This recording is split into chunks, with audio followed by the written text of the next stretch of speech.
When he died in Jerusalem, he had his head amputated, and it was deposited at the American School in Jerusalem in formaldehyde, and it stayed there for decades until it was moved to the Victoria Museum in England.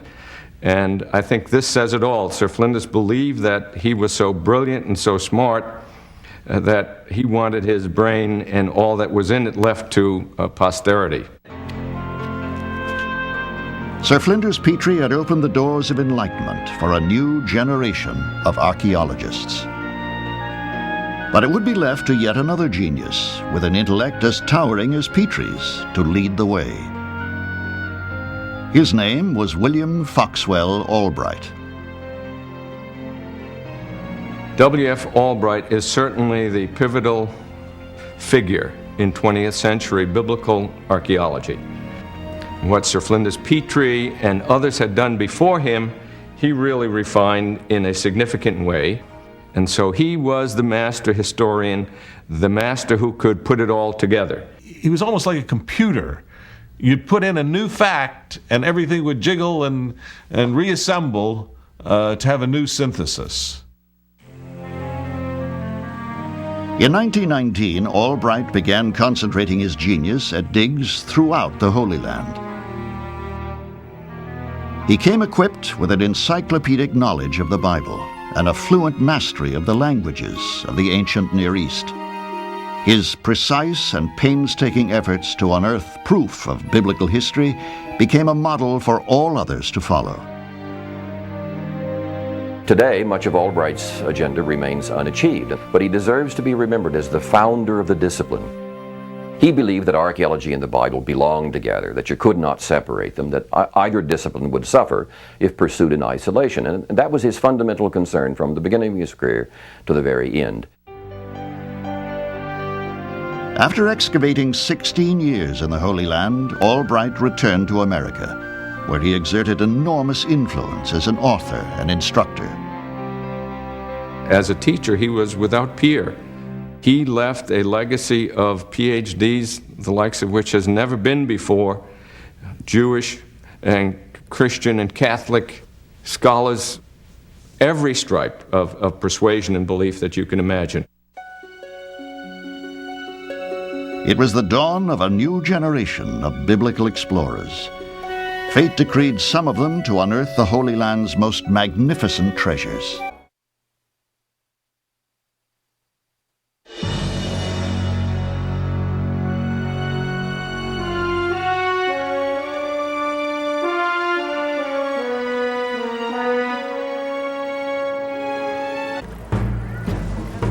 In 1955, Yigael Yadin advanced with his army of excavators to the ruins of the ancient city of Hatzor. Here, more than 3,000 years ago, another army, led by a warrior named Joshua, is said to have won a crucial victory.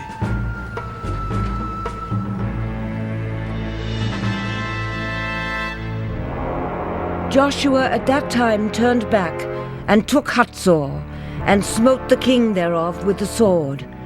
And they smote all the souls that were therein with the sword, utterly destroying them, and he burnt Hatzor with fire. Joshua 10:10.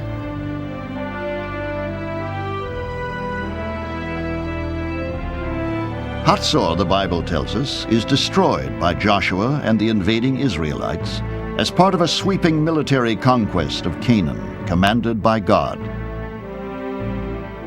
When Hatzor, Canaan's last stronghold, falls, the promised land at last is theirs. In the city's ruins, Yadin's excavators found telltale layers of ash. A devastating fire, Yadin concluded, had indeed consumed Hatzor.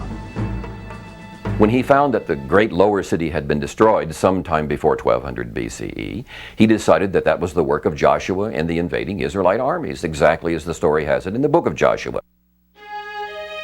Yadin acknowledged, however, that evidence at other sites, such as Jericho, contradicted the biblical account. Today, Joshua's story of a sweeping conquest of Canaan remains a mystery.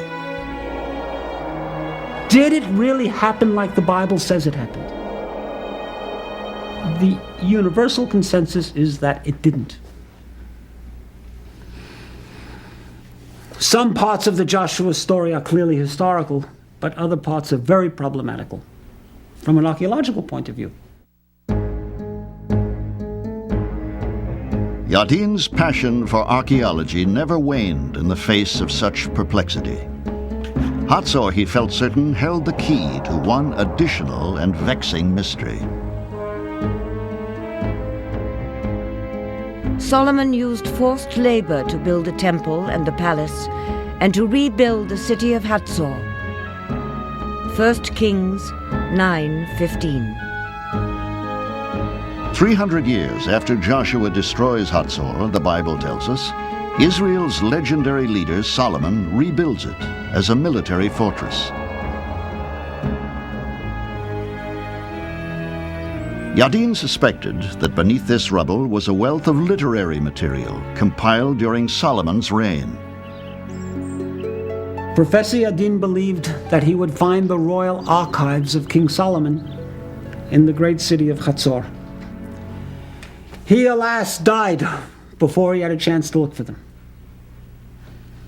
His students are now continuing the search.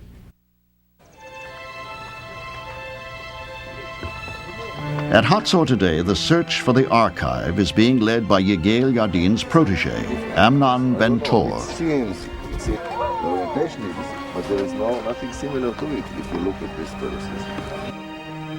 As a student, Ben Tor dug for Yadin here 40 years ago. Now he has returned to carry on his mentor's mission. What he has unearthed thus far is promising. We found two documents. One of them is a letter to the king of Hatzor. It demonstrates to us that there is an archive under our feet.